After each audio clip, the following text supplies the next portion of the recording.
Study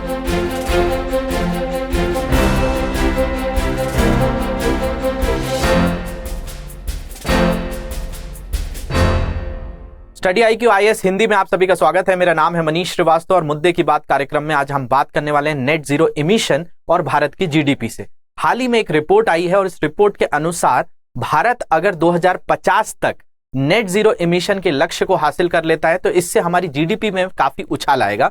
तो ये क्या मुद्दा है, किस तरीके से इस पर हम जो है भारत की जीडीपी को बढ़ा सकते हैं, हमारी अर्थव्यवस्था को बूस्ट कर सकते हैं, इन सारी चीजों पर हम अच्छे से बात करेंगे। तो शुरू करते हैं सेशन जिसमें हम बात करने वाले हैं 2050 तक।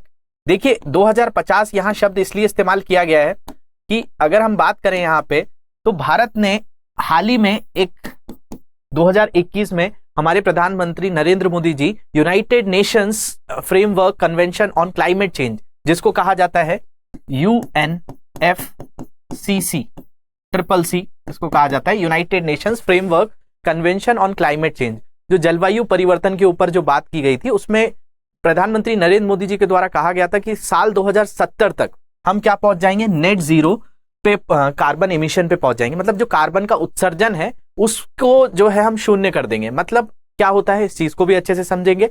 लेकिन हाल ही में अभी एक नई रिपोर्ट आई है, उस रिपोर्ट के अनुसार अगर भारत ये लक्ष्य 2050 तक हासिल कर लेता है तो इससे जो है हमारी जीडीपी, जिसको सकल घरेलू उत्पाद या फिर ग्रॉस डोमेस्टिक प्रोडक्ट कहा जाता है, इसमें काफी उछाल आ जाएगा। तो कैसे आएगा, क्या रिपोर्ट कहती है, पहले रिपोर्ट को देखते हैं, फिर इन सारे चीजों को बहुत अच्छे से समझने की कोशिश करेंगे।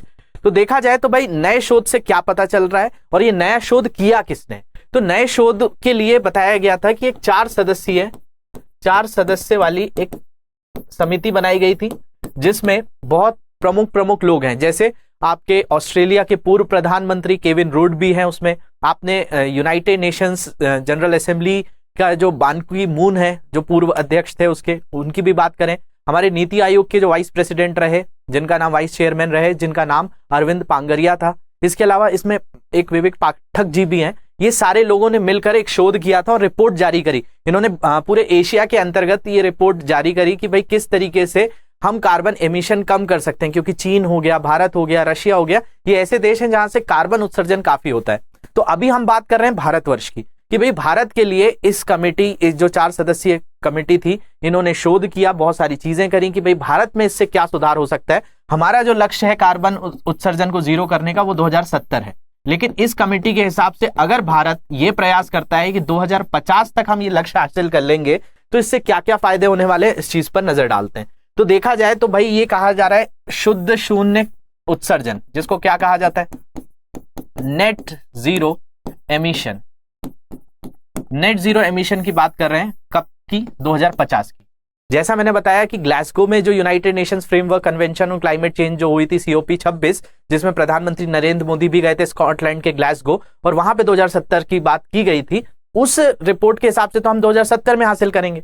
लेकिन ये जो सदस्य की कमेटी है, जो मैंने बताया 4 सदस्यीय कमेटी है, इसका कहना है कि अगर हम जो है 2050 तक हासिल करते हैं तो ये सारी चीजें हमें मिलेंगी। क्या मिलेंगी, तो देखिए इनका कहना है कि जो सकल घरेलू उत्पाद है जो भारत का, उसमें 7.3% का उछाल आ जाएगा। कब तक, तो ये जो है यहां पर देख लेते हैं कि यहां पर जो मैंने बात करी है ये है आपका नेट जीरो एमिशन के बारे में, और नेट जीरो एमिशन की बात की जा रही है 2050 तक। ये जो है ये 4 सदस्यीय कमेटी का कहना है, भारत का नहीं कहना है। भारत 2070 का लक्ष्य हासिल करके बैठा है कि हम 2070 में कार्बन के एमिशन को, कार्बन के उत्सर्जन को जीरो करेंगे। लेकिन इनका कहना है आप 2050 तक अगर हासिल करते हैं तो इससे आपकी जीडीपी में 7.3% का उछाल आ जाएगा।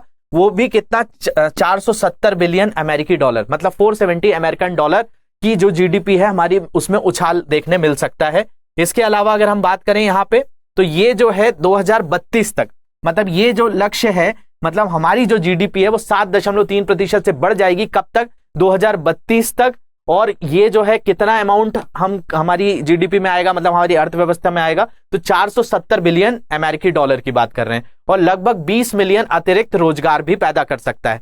तो ये जो है अगर हम 2050 के लक्ष्य के हिसाब से जाते हैं तो हमारी जीडीपी में जो बात की जा रही है वो कितनी की जा रही है, वो 7.3% का उछाल आ जाएगा, जो लगभग 470 बिलियन डॉलर है। अब $1 ही आपको पता है 70 से ऊपर चलता है, इसके अलावा 1 बिलियन में होते हैं 100 करोड़। तो इतना जो अमाउंट है अर्थव्यवस्था को बढ़ा सकता है। साथ साथ 20 मिलियन का मतलब 1 मिलियन में होते हैं 10 लाख। तो इतनी नौकरियां, इतने रोजगार भी उत्पन्न कर देगा अगर हम क्या करेंगे, हम 2050 तक का लक्ष्य हासिल करेंगे। अब आप सबके दिमाग में आ रहा होगा कि 2050 के लक्ष्य से ये रोजगार कैसे बढ़ा देगा, आपकी जीडीपी कैसे बढ़ा देगा, अर्थव्यवस्था में कैसे काम करेगा। तो देखिए, समझिए कि अगर हम आज कोई भी चीज में कार्बन एमिशन कर रहे हैं, मतलब हमारे देश में अगर कार्बन उत्सर्जन हो रहा है, तो इस कार्बन उत्सर्जन का क्या होगा मुख्य स्रोत। तो आप कहेंगे कि सर फैक्ट्रीज चल रही हैं, तो फैक्ट्री क्या हम बंद कर देंगे 2050 तक। तो भाई फैक्ट्री तो चलती रहेंगी, लेकिन फैक्ट्रियों को चलाने के लिए हम दूसरे ईंधन का उपयोग करें। जैसे कि आज हम बिजली बनाने के लिए कोयले का इस्तेमाल करते हैं, अगर हम कोयले की जगह हम सौर ऊर्जा को बहुत अधिक यूज करने लगे, तो इससे क्या होगा, कार्बन उत्सर्जन कम हो जाएगा। अगर हम पवन ऊर्जा पर चले जाएं, हम हाइड्रो इलेक्ट्रिसिटी पर चले जाएं, हम ओशियनिक थर्मल एनर्जी पर चले जाएं, हम जियो थर्मल एनर्जी पर, मतलब पृथ्वी की गर्मी का इस्तेमाल करने लगे, अगर हम जो है हाइड्रोजन फ्यूल, जैसे आज ही जो है इसमें अपडेट आया कि जर्मनी के अंदर जो है बहुत सारी ट्रेन हाइड्रोजन फ्यूल पे चल रही हैं। तो ये जो चीज है, अगर इस तरह के फ्यूल को हम इस्तेमाल करने लगेंगे तो कहीं ना कहीं हम कार्बन उत्सर्जन को कम करना है। ऐसा नहीं है कि हमारी औद्योगिक जो विकास हो रहा है उस चीज को गिरा देना है, लेकिन अगर हम ऑल्टरनेटिव सोर्सेज पे जाते हैं, हम ऑल्टरनेटिव सोर्सेज का मतलब जो हम कन्वेंशनल एनर्जीज जो यूज कर रहे हैं उसकी जगह नॉन कन्वेंशनल सोर्सेज को इस्तेमाल करने लगे, मतलब ऐसी पारंपरिक चीजों की बात नहीं कर रहे हैं, गैर पारंपरिक चीज जैसे कि सौर ऊर्जा, पवन ऊर्जा, आपका टरबाइन से, जैसे कि हाइड्रो इलेक्ट्रिक प्रोजेक्ट की बात कर रहे हैं यहाँ पे, ओशियनिक थर्मल एनर्जी, मतलब कि समुद्र की जो ज्वार उठती हैं उनसे जो है ऊर्जा बनाने का इस्तेमाल करें। तो ऐसे ओटीसी, ईसी, जियो थर्मल एनर्जी, इन सारी चीजों से हम क्या करेंगे, अगर हम इन चीजों का काम इस्तेमाल करना चालू करेंगे तो इससे हम रोजगार भी नया पैदा कर देंगे और साथ साथ जीडीपी में उछाल भी कर देंगे। अगर हम बात करें 2070 के लक्ष्य की, तो जो हमारे प्रधानमंत्री नरेंद्र मोदी जी ने ग्लासगो में कहा था, उसके हिसाब से अगर देखा जाता है तो इसमें कहा जा रहा था कि भाई 2036 तक, जो यहां पर 2032 तक की बात की जा रही है, यहां पर ध्यान से समझ लीजिए, इस रिपोर्ट के हिसाब से बात हो रही है 2050 की। इसके अलावा जीडीपी में उछाल कितना आ रहा है, 7.3% शोध के अनुसार, और रोजगार जो है 20 मिलियन अतिरिक्त रोजगार पैदा कर रहा है 2032 तक। लेकिन 2070 का अगर लक्ष्य हम लेकर चलते हैं तो इसमें यह बात कही गई थी कि भाई 2036 तक लगभग 4 से ज्यादा, मतलब 4% से ज्यादा हम जीडीपी में उछाल कर पाएंगे, और लगभग 370, जो यहां पर आपको दिख रहा है $470 बिलियन, वो $370 बिलियन का ही उछाल हो पाएगा। ये किसने कही थी बात, ये प्रधानमंत्री नरेंद्र मोदी जी ने कही थी। तो इसको देख लीजिए यहां पर कि ये जो कॉन्फ्रेंस हुई थी, ये कॉन्फ्रेंस कहां हुई थी, ग्लासगो में हुई थी, UNFCC, United Nations framework convention on climate change.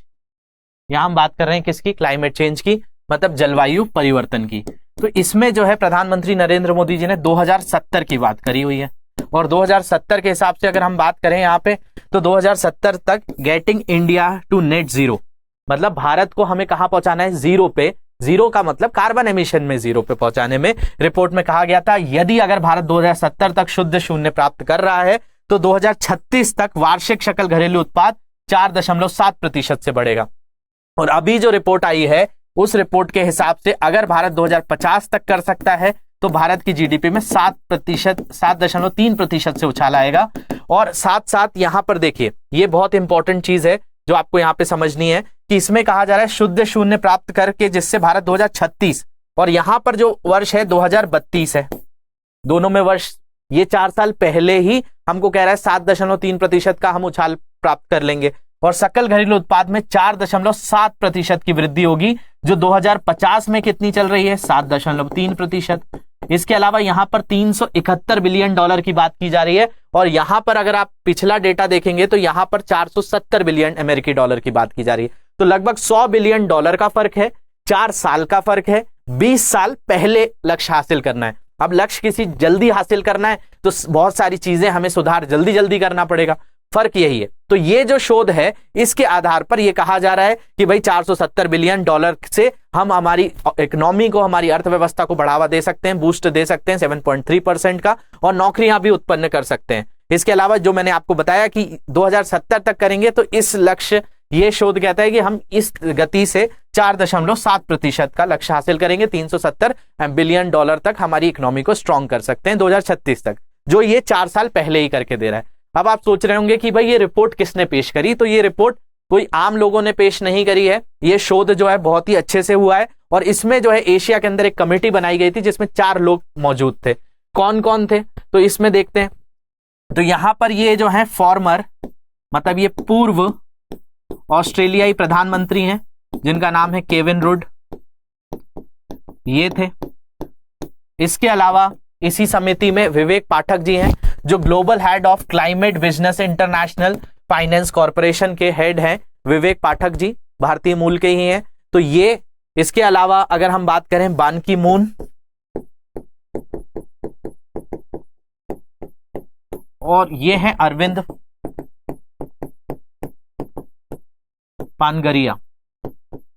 तो ये जो हैं चारों लोगों की समिति थी, इन्होंने अपनी रिपोर्ट पेश करी। उस रिपोर्ट के हिसाब से भारत की जीडीपी में 470 बिलियन डॉलर का इजाफा आ जाएगा 2032 तक, 7.3% का इजाफा जीडीपी में आएगा। 2032 तक हम जो रोजगार है उसमें भी 20 मिलियन का जो है अतिरिक्त रोजगार उत्पन्न कर सकते हैं, ये इनका कहना है। और जो भारत का लक्ष्य 2070 का है, लेकिन ये लक्ष्य कब हो सकता है, जब भारत 2050 का लक्ष्य हासिल करे। इसके अलावा अगर मैं बात करूं नेट जीरो की, जो आप शुरू से सोच रहे होंगे कि भाई नेट जीरो भी तो बता ही दीजिए, तो नेट जीरो का मतलब है कि हमें क्या करना है कि मान लिया जाए कहीं कोयला जला, मतलब कोई भी फैक्ट्री है, इस फैक्ट्री ने कोयला जलाया ऊर्जा बनाने के लिए।